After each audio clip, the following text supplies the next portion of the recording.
अंतरिक्ष में आज भारत ने एक और बड़ी कामयाबी हासिल की। आज दुनिया का पहला 3D प्रिंटेड रॉकेट लॉन्च किया। श्रीहरिकोटा से 3D प्रिंटेड रॉकेट का लॉन्च पूरी तरह सफल रहा। इस मिशन को अग्निबाण सॉर्टेड 01 का नाम दिया गया है। प्रधानमंत्री मोदी ने पहले 3D प्रिंटेड रॉकेट की कामयाब लॉन्चिंग पर अग्निकुल कॉस्मोस के वैज्ञानिकों को बधाई दी।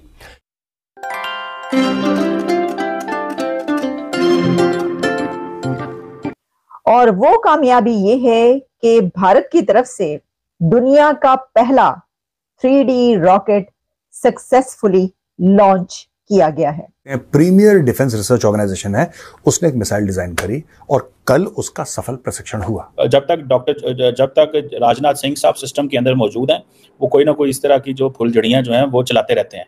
उनको पता है इन फुलझड़ियों का बड़ा फायदा होता है, इन फुलझड़ियों की एक बड़ी रौनक लगी रहती है। डिफेंस के सेक्टर में इंडिया से एक बहुत ही बड़ी खबर सामने आई है और खबर यह है कि मिसाइल का सक्सेसफुल टेस्ट रहा है। पाकिस्तान के हारून साहब, जब इस किस्म की सूरत हाल होती है तो ये भी बात होती है कि पाकिस्तान दिफाई लिहाज से कितना मजबूत है। अगर इंडिया इस किस्म की कोई और टेंशन क्रिएट करता है, असलहे की सूरत हाल क्या पाकिस्तान में किस किस्म का असला इस्तेमाल हो रहा है? तो इंडियन आर्मी एक बहुत मॉडर्न अदारा है आपकी। तो इसकी जो सिग्निफिकेंस है उसका ताल्लुक वक्त से है, और वक्त ये है कि आज न्यूक्लियर उसके हिसाब से जो है क्या उसे बोलते हैं कि टेस्ट के हवाले से ये जो टेस्ट इन्होंने किया, और इन्होंने कहा काम भी करो, वादे भी करो, तरक्की भी लेके आओ, सड़कें भी बनाओ। ये मिसाइल ढूंढ लेती है, 100 किलोमीटर के दायरे में कुछ भी होगा ये मिसाइल ढूंढ लेगी, और ढूंढते ढूंढते ढूंढते वहां पे पहुंच जाएगी और उसको थैंक यू बोल देगी।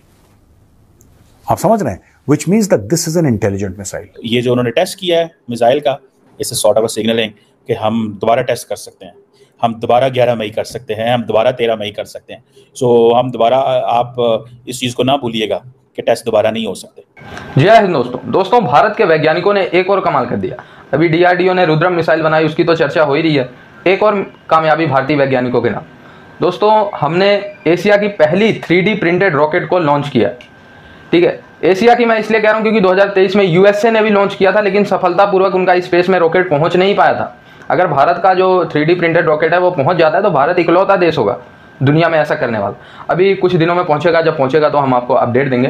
लेकिन पाकिस्तान और वर्ल्ड मीडिया, यूरोपियन मीडिया में खास करके काफ़ी ज़्यादा जलन है कि भारत का जो वैज्ञानिक वाला फील्ड है, ठीक है, जो टेक्नोलॉजी वाला फील्ड है, वो बहुत तेज़ी से यूरोप से भी आगे जा रहा है। पाकिस्तानी तो जल के राख हो गए हैं।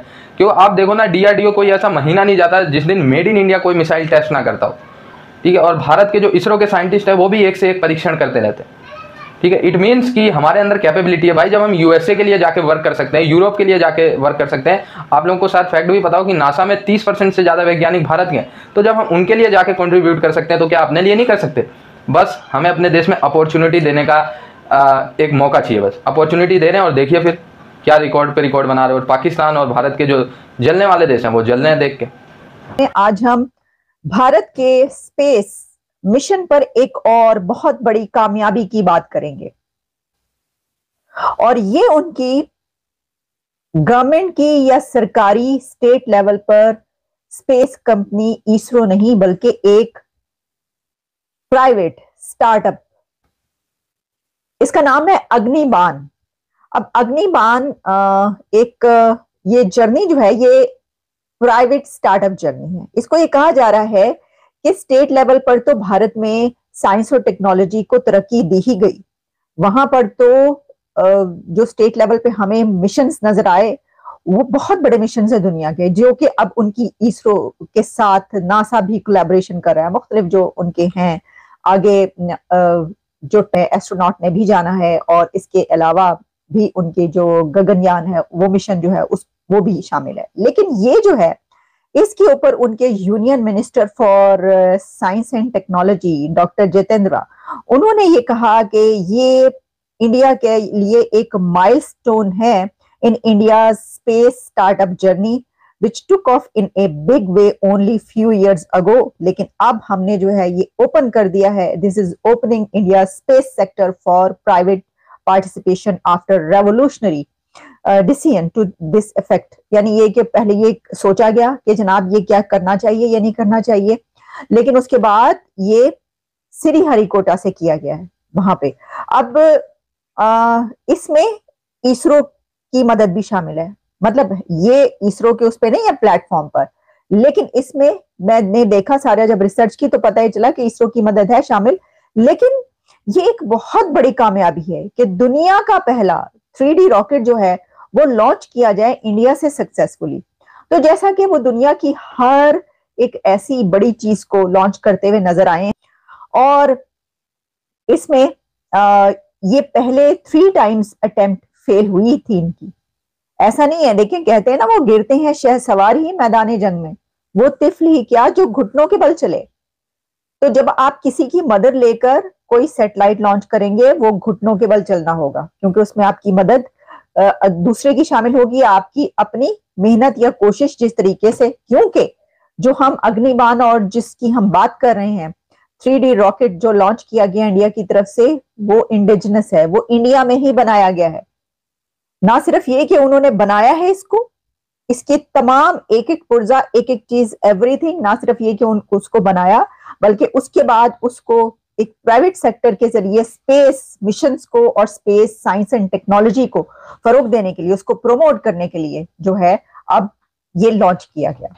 तो देखिए इससे होगा क्या, अगर आप ये जानना चाहते हैं कि इससे क्या होगा, क्योंकि आप कहें कि भाई इसरो तो पहले ही इतने बड़े बड़े मिशंस कर रहा है, इसरो ने ये नहीं किया, ठीक है ना।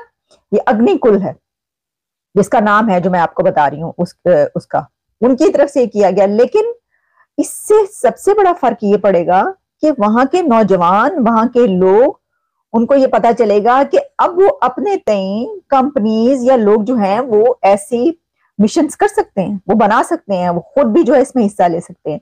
तो जो स्टार्टअप, स्पेस स्टार्टअप जर्नी है उनका, वो बड़ा कमाल का हो गया है और आगे बहुत तेज रफ्तारी से चलेगा। ये से जो है इंटरकॉन्टिनेंटल बैलिस्टिक्स मिसाइल कब बनाएंगे कि हम भी दुनिया को बता सके यार हमसे भी पंगा कोई ना ले, हमारे पास भी बड़ी टेक्नोलॉजी है, हमारे पास भी बड़ी रीच है। मुझे लगता है हमने सारे मिसाइल सिर्फ इतने ही रेंज में बनाया है जो सिर्फ इंडिया तक जा सके। मिसाइल बनाने का अव्वल तो फ़ायदा क्या है, क्या इतनी आजकल की जो हुकूमत है या आजकल के जो हालात हैं, क्या हम इतनी पावर रखते हैं कि इंडिया पे हम मिसाइल फेंक सकें। इंडिया हमारे एक दिन बाद वजूद में आया और आज हमसे कितना आगे है। बात यह है IMF के ग़ुलाम होते हुए हम कैसे इस चीज़ को कर सकते हैं। सर इंडिया क्यों आगे हमसे? इंडिया इसलिए आगे है कि वहाँ की जो गवर्नमेंट है, वहाँ के जो हालात हैं वो हमसे अक्सर मुख्तलिफ हैं। हमारे और हैं और उनके मामलात और हैं। और ये जो आपने बात की है कि मिसाइल वगैरह बनने की बात, या अवाम नहीं कर सकती। अवाम जो है वो दोस्ती यारी रख के काम करना चाहती है। हमें कारोबारी, हम कहते हैं कि इंडिया के साथ तिजारत होनी चाहिए, पाकिस्तान के लिए फ़ायदेमंद है। और जो ज़्यादा मतलब एडवांस काम है, जो एडवांस टेक्नोलॉजीज़ के ऊपर काम है, वो ना हम अफोर्ड कर सकते हैं, ना हमारी कैपेबिलिटीज़ हैं। तो इस वजह से हम लोग अभी फ़िलहाल काफ़ी पीछे। हालात को देखते हुए मिसाइल की फरमाइश करें, पहले गंदम को संभाल लें, पहले लोकल बंदों को संभाल लें, फिर मिसाइल बना के भी स्टोर कर लेगा। सही बात है, पहले गंदम को संभाल ले। अच्छा, अगर टेक्नोलॉजी की वॉर की बात करें तो आपको नहीं लगता कि हम बहुत पीछे रह गए? टेक्नोलॉजी में भी हर चीज़ इंपोर्ट है, इवन हमारी जो ऑटोमेटिक वॉशिंग मशीन है वो भी मेड इन पाकिस्तान है यार, मोबाइल मेड इन पाकिस्तान है, कोई चीज़ मेड इन पाकिस्तान है ही नहीं है, हर टेक्नोलॉजी इंपोर्ट है, हर। तो दोस्तों भारत इसी तरीके से टेक्नोलॉजी के फील्ड में लगातार तरक्की कर रहा है। आप देखेंगे 2014 के बाद से एक मेजर चेंजेस आया है भारत में IT के डेवलपमेंट को लेकर, वैज्ञानिक डेवलपमेंट को लेकर। इससे 2014 से पहले हमारे वैज्ञानिक भारत में तो पढ़ते थे लेकिन चले जाते थे USA, यूरोप, अभी भी जाते हैं, नो डाउट। मैं ये नहीं कह रहा अभी पूरे के पूरे वैज्ञानिक डॉक्टर भारत में रह रहे हैं, लेकिन हाँ एक बड़ा पार्ट ऑफ जो वैज्ञानिक है वो भारत के विकास में कॉन्ट्रीब्यूट कर रहे हैं। DRDO आप देखिए, फिर इसरो देखिए, आप लोग क्या क्या हम नहीं कर पा रहे। ठीक है, आज इसरो डायरेक्टली नासा से टक्कर ले रहा है, यूरोपियन स्पेस एजेंसी से टक्कर ले रहा है। एक समय था कि भारत और पाकिस्तान और बांग्लादेश को एक साथ समझा जाता, लेकिन आज भारत ने एलाइड ग्रुप को ज्वाइन कर लिया। अब ये जो 3D प्रिंटेड रॉकेट भारत ने सफलतापूर्वक लॉन्च किया, ये इसी से आप लोग समझ सकते हैं कि अगर ये सफलतापूर्वक स्पेस में पहुंच जाता है तो भारत ऐसा करने वाला पहला देश होगा। USA ने भी सफलतापूर्वक सिर्फ लॉन्चिंग की थी, पहुंच नहीं पाया था, तब से USA ने प्रयास नहीं किए। खैर आने वाले समय में वो करेंगे, मे भी वो सफल भी हो जाए, लेकिन उनसे पहले भारत के पास एक मौका है सफल होने का। 3D प्रिंटेड मतलब मैं आपको बेसिकली बता दूं तो एक 3D प्रिंटेड मशीन होता है और वो मशीन में आप ऑब्जेक्ट डालोगे और उसे बनाने के लिए कोई मैन नहीं चाहिए, वो मशीन खुद ब खुद एक प्रिंट करती चली जाएगी पूरे के पूरे रॉकेट को। जैसे रॉकेट बनाने में पार्ट लगते हैं ना, इस पार्ट को जोड़ो, उस पार्ट को जोड़ो, तो उसको जोड़ने की जरूरत नहीं, आपने पूरा सामान मशीन में डाला और वो जो मशीन है वो प्रिंट एक तरीके से बनाती चली जाएगी।